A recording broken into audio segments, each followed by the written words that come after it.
বাংলাদেশের লালমনিরহাটে গড়ে উঠছে চীনা বিমান ঘাঁটি। ভারতীয় মিডিয়ায় বিস্ফোরক দাবি ঘিরে উত্তাল দক্ষিণ এশিয়া।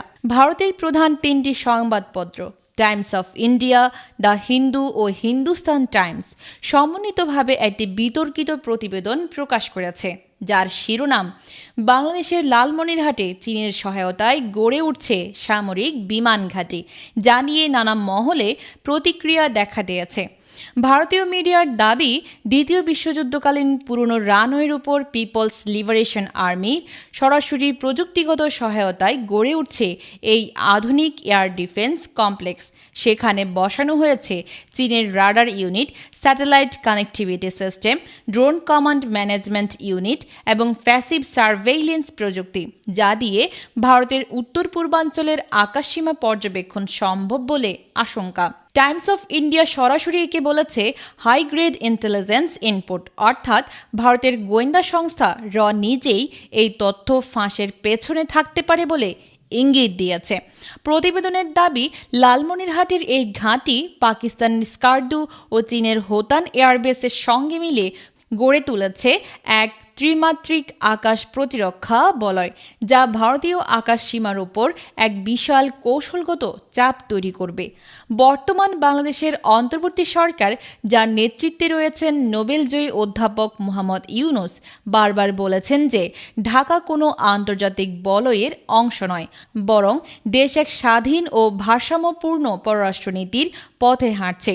কিন্তু ভারতীয় বিশ্লেষকরা বলছেন, চীন, রাশিয়া, ভারত ও আমেরিকার সঙ্গে ইউনূস সরকারের চলমান কূটনৈতিক তৎপরতা এক ধরনের জিও স্ট্র্যাটেজিক নিউট্রাল পুল গড়ে তুলেছে, যেখানে সকলে আছে কিন্তু কেউই পুরোপুরি নিয়ন্ত্রণে নেই।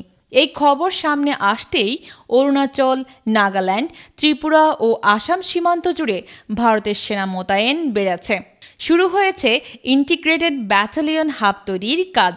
একই সঙ্গে পশ্চিমবঙ্গ সীমান্তেও এর বিশেষ অপারেশন ইউনিট মোতায়েনের খবর মিলেছে। এক ভারতীয় প্রতিরক্ষা সূত্র জানায়, লালমনিরহাট যদি সত্যি পিএলের একটি সক্রিয় ঘাঁটি হয়ে ওঠে, তবে সেটি ভারতের নিরাপত্তার জন্য সরাসরি হুমকি, এক ধরনের সার্জিক্যাল স্ট্রোক। বিশ্ব যখন ইউক্রেন, তাইওয়ান এবং গাজা উপত্যকায় নজর রাখছে, তখন দক্ষিণ এশিয়ায় যেন জন্ম নিচ্ছে এক নতুন কৌশলগত বলয়। বিশ্লেষকরা বলছেন, ঢাকা, বেইজিং ও ইসলামাবাদ এই ত্রয়ী এখন একটি নীরব জোট গড়ে তুলছে, যেটি ভবিষ্যতে রেড স্টার নির্ভর এয়ার ও মিসাইল ডিফেন্স গ্রিড তৈরি করতে পারে। সামরিক বিশ্লেষকদের মতে, যুদ্ধ এখন আর কেবল সীমান্ত বা জলপথে নয়, এর সূচনা হয় আকাশে। যদি আপনি আকাশ হারান, তবে ভূখণ্ড রক্ষা করা এক প্রকার অসম্ভব। বাংলাদেশ সরকার এখনও আনুষ্ঠানিকভাবে লালমনিরহাটের বিষয়টি অস্বীকার করেনি বা স্বীকারও করেনি। তবে পররাষ্ট্র মন্ত্রণালয় বলছে, বাংলাদেশ একটি সার্বভৌম রাষ্ট্র। দেশের প্রতিরক্ষা ও অবকাঠামোগত উন্নয়ন আমাদের নিজস্ব সিদ্ধান্তের অংশ।